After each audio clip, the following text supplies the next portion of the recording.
नमस्कार, मैं प्रिया तायल। आप देख रही हैं नेक्स्ट 9 न्यूज नेशन। हमारे खास शो राष्ट्रहित में आप सभी का स्वागत है। राष्ट्रहित का आज का मुद्दा है ईसाई मिशनरी से जुड़ा हुआ। देश में लगातार धर्म परिवर्तन के नाम के मामले सामने आ रहे हैं। बड़ी तादाद में लोग हिंदू धर्म छोड़कर ईसाई धर्म अपना रहे हैं। देश में ईसाई मिशनरी लगातार हिंदू धर्म में सेंधमारी कर रही है। ईसाई मिशनरी देश में तेजी से फल फूल रहा है। आज हमारी इस खास रिपोर्ट में जानेंगे कि कैसे ईसाई मिशनरी देश के लिए खतरा बनता जा रहा है। ईसाई मिशनरी वो लोग जो भारत में ईसाई धर्म का प्रचार कर रहे हैं। ये लोग कई स्कूल, कॉलेज और अस्पताल जैसी संस्थाओं से जुड़कर अपने धर्म का प्रचार कर रहे हैं और तेजी से अपने पैर पसार रहे हैं। ईसाई मिशनरी विदेशी पैसों का इस्तेमाल करते हुए पिछले 7 दशकों में उत्तर पूर्वी के आदिवासी समाज का बड़े पैमाने पर धर्मांतरण करा चुकी हैं। यही सब मध्य भारत के आदिवासी क्षेत्रों में भी चल रहा है, जहां इन गतिविधियों का फायदा नक्सली भी उठाते हैं।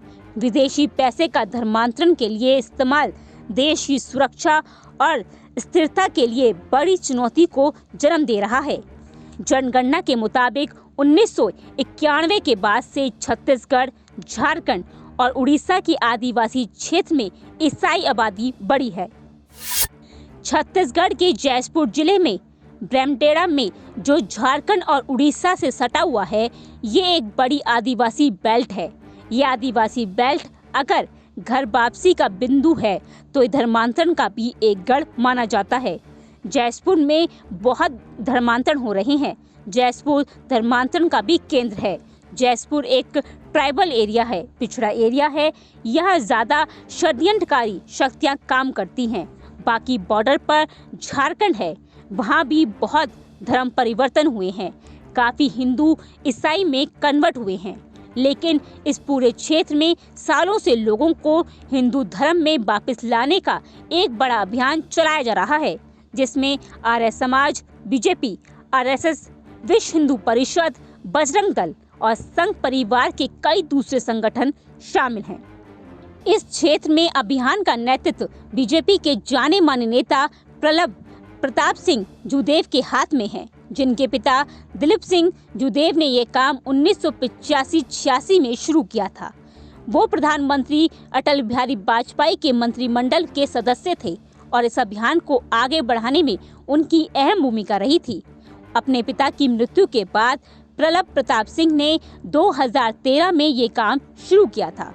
वो कहते हैं कि मैंने अब तक 15,000 से ज्यादा लोगों की घर वापसी कराई है, यानी हिंदू से ईसाई बने लोगों ने फिर से हिंदू धर्म अपना लिया है।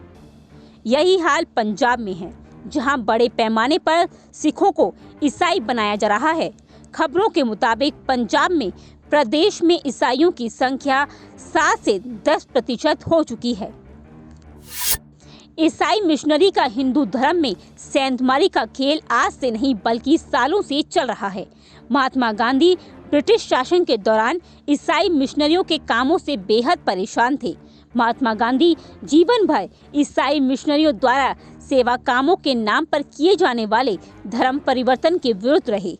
अब अंग्रेज जब भारत से जाने लगे तो ईसाई मिशनरी लॉबी ने सवाल किया कि स्वतंत्र भारत में क्या वह उन्हें धर्म परिवर्तन करते रहने का दिया जाएगा, तो गांधी जी ने इसका जवाब दिया नहीं। उनके अनुसार लोभ लालच के बल पर धर्म परिवर्तन करना घोर अनैतिक है। आजादी के समय भारत बेहद गरीब देश था और वित्तीय सहायता के लिए ईसाई देशों और अंतर्राष्ट्रीय वित्तीय संसाधनों पर निर्भर था। इसलिए भारत को ईसाई मिशनरियों के आगे झुकना पड़ा। लेकिन एक के बाद एक सरकार ईसाई मिशनरी के सामने मजबूत होती गई। धर्म परिवर्तन कराने के लिए पैसे का इस्तेमाल तो आज़ादी से पहले भी होता था, परंतु आज़ादी के बाद और भी कई तरीके से इसका इस्तेमाल किया जाने लगा। ईसाई मिशनरी देश में अपनी आबादी बढ़ाने के लिए अलग अलग तरीके अपना रही हैं।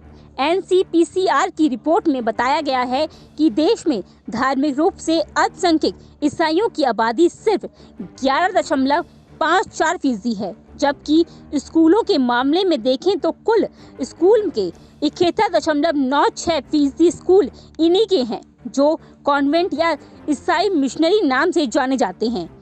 अब आप समझ सकते हैं कि देश में ईसाई मिशनरी कितनी बड़ी संख्या में है और सनातन धर्म और भारत की संस्कृति को खत्म करने का काम कर रहा है, साथ ही साथ देश का के लिए खतरा बना हुआ है।